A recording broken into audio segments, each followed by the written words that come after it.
Dua tersangka perampokan yang korbannya pengemudi ojek online beberapa waktu lalu di Palembang dilumpuhkan polisi karena berusaha melarikan diri saat akan ditangkap. Tersangka masing-masing Riyadi dan Riawan. Para tersangka memiliki peran berbeda saat perampokan dilakukan. Para tersangka mencari korban ojek daring dengan memesan secara offline dan membayar tunai. Saat tiba di lokasi pengantaran, tersangka memukuli korban dan merampas paksa motor.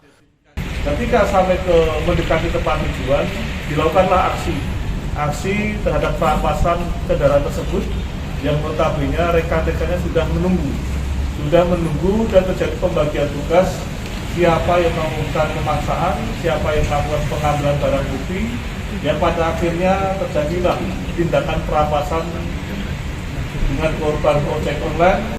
Akibat kejahatan tersebut, dua tersangka terancam hukuman 12 tahun penjara. Polisi masih melakukan pengejaran satu pelaku lain yang identitasnya diketahui dari dua tersangka yang ditangkap.